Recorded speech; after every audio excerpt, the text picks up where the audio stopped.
احرام مصر کو دنیا کا عجوبہ کہا جاتا ہے۔ ہم سب نے احرام مصر کے بارے میں عجیب و غریب باتیں سنی ہیں، مختلف روایات اور حکایات سنی ہیں۔ آج ہم جانیں گے کہ احرام مصر کی ابتدا کیوں کر ہوئی، وہ کیا وجہ تھی کہ فرعون کو احرام تعمیر کرنے پڑے۔ مصر میں دریا نیل میں ہر سال سیلاب آتا تھا، جس کی وجہ سے فصلیں تباہ ہو جاتی تھیں اور کسان بالکل فارغ ہو جاتے تھے، تو وہ اپنی ضروریات پوری کرنے کے لیے اور اپنے فارغ وقت کو نمٹانے کے لیے آس پاس کی بستیوں پر حملے کرتے اور قتل و غارت کرتے، جس سے علاقے کا امن و امان خراب ہوتا۔ ایک روز مصر کے بادشاہ نے اپنے وزیر کو بلایا اور کہا کہ تم جانتے ہو کہ دریا نیل میں ہر سال سیلاب کی وجہ سے فصلیں تباہ ہو جاتی ہیں اور کسان لوٹ مار شروع کر دیتے ہیں اور علاقے کا امن و امان خراب ہو جاتا ہے،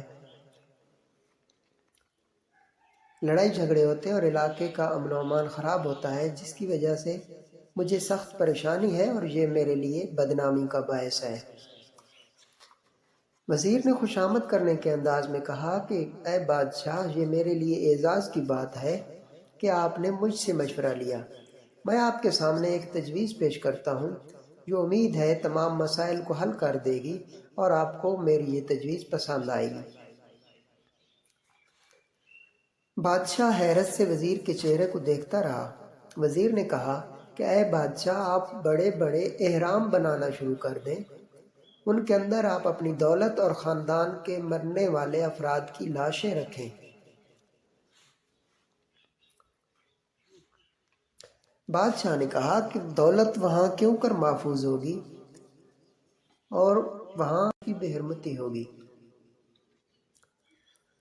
تو وزیر نے کہا کہ میرے پاس ایک ایسا علم ہے، احرام تعمیر کرنے کے بعد میں وہاں پر ایسا طلسم جاری کروں گا کہ وہاں کوئی بھی شخص احرام کے نزدیک نہیں جا سکے گا۔ ان احراموں کی تعمیر کے لیے پہاڑوں سے بڑے بڑے پتھر لائے جائیں گے اور بہت ہی بلند اور ہیبت ناک عمارتیں تعمیر کی جائیں گی۔ اس سارے کام میں کسان مصروف رہیں گے اور آپ انہیں معقول معاوضہ دیں گے، اس سے امن و امان بھی برقرار رہے گا اور کسان بھی مصروف رہیں گے۔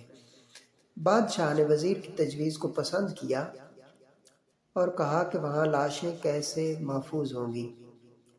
وزیر نے کہا کہ میں ایک ایسا مثالہ تیار کروں گا جو لاشوں کو لگائیں گے اور بجائے دفن کرنے کے لاشوں کو اسی طرح رکھ دیں گے۔ اس مثالے کی وجہ سے لاشیں خراب نہیں ہوں گی بلکہ ہمیشہ تر و تازہ رہیں گی۔